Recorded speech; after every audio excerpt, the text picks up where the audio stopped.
Hi, I'm Alice and I make positive videos about the power of your thoughts and how by using certain techniques, methods and scientific proofs you can deliberately use the power of your own thoughts to make changes in your life and ultimately make yourself happy. Subscribe to my YouTube channel if you want to see more of that kind of positive videos.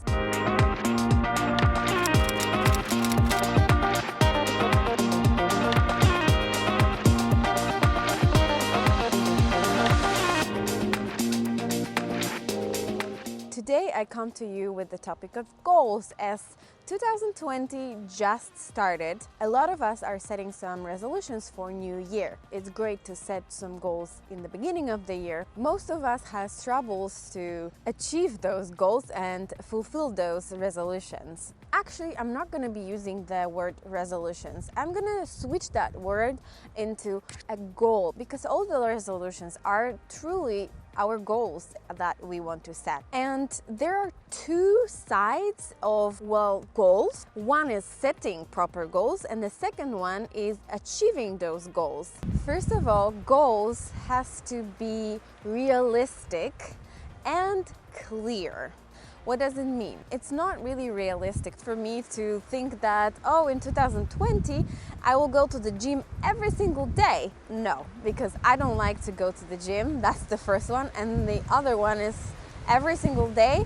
Well, I don't go to the gym at all. So from not going to the gym at all to go every single day, that's a really big step. And I would be very discouraged probably the first day already. Okay, let's go to the first part, which is the setting goals, because we need to know how to properly set our goals. If you have a couple of goals, probably you would want to prioritize them and think about which one would be the most important for you right now. There's also a method on how to properly set your goals, and it's called SMART, and probably a lot of you guys already heard about it. But if you're not, it's acronym for specific, measurable, attainable, relevant, and time-bound.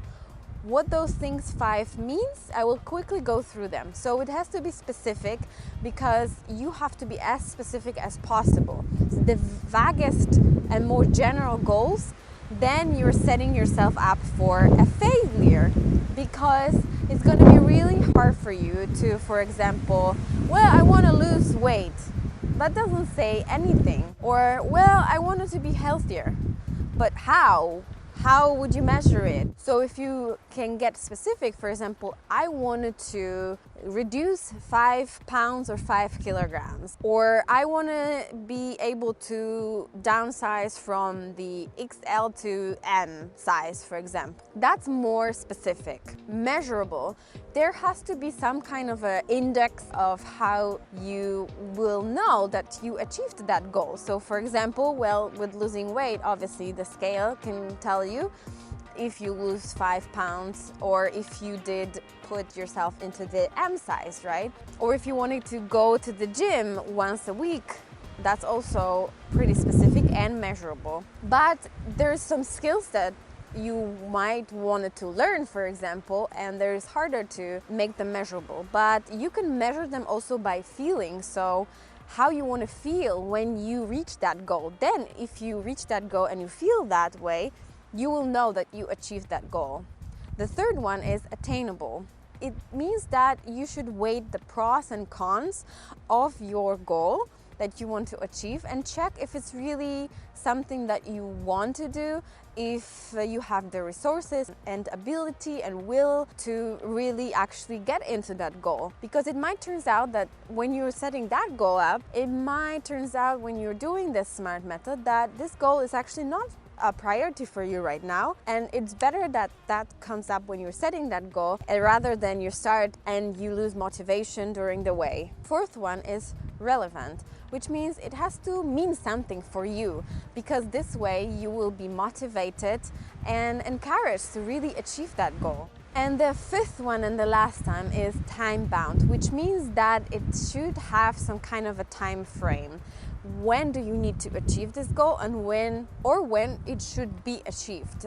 When you set your goal and set your own goals in this way, it gives you the focus and motivation to actually go to the second part of the achieving goals, to achieve them. You should write them down because that really helps you to focus your attention, enhance your productivity, mobilize your efforts, and avoid procrastination.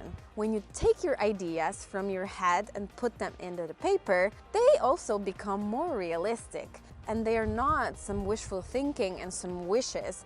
They're transformed into a real goals, a real things that you can actually achieve. That puts me to our second part, which is the achieving part. This part is the part where the magic is happened. Without setting proper goals, you would not be able to achieve them. But without going to work on them, you're not also able to achieve them. So both of those things work together. Okay, so you set your goal and you have this big dream, big goal that you are having. How to really achieve that goal? Well, there's a question: how to eat an elephant piece by piece. This is the same with the goals. How to achieve your goal? Well, step by step. And dreams or goals do not work unless you do. So you have to take actions. But you can do it step by step, which means you have to break it down. You have this big goal and you break it down to smaller steps, milestones, and then you just do the first step of that list. Now is the time for the task for you. So you have set your goals and you're trying to achieve them. You're breaking down your big goal into smaller steps and milestones. Now, ask yourself a question right now. What can I do today to start? All of those things, setting your goals and achieving your goals by breaking it down step by step and focusing on the little parts, is really helping you to avoid all the resentment, frustration, anxiety, procrastination that might occur during realization of that goals. Our brains are functioning in a way that are going to sabotage you from achieving your goals. Why? It's because the brain that operates our entire body needs a lot of energy, and it does not want to do any new stuff because that requires energy from the brain. So it will send you all those kinds of obstacles in your thinking, like fear, frustration, anxiety, doubt, resentment, that will make you to want to stop. But if you are aware of it and you catch yourself being resentful or doubtful or fearful about anything while you're realizing and achieving your goals, you can then breathe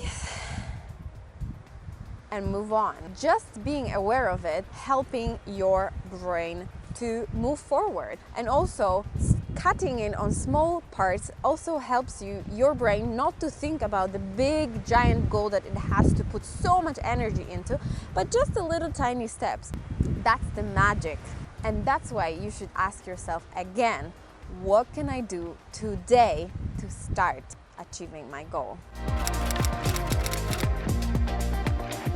Let's recap this all. So in order to have your New Year's resolutions for 2020 actually fulfilled, you should first of all start to call them goals, write them down on your paper so they're more realistic, set them properly, and then achieve them and work towards achieving them by breaking it onto smaller steps.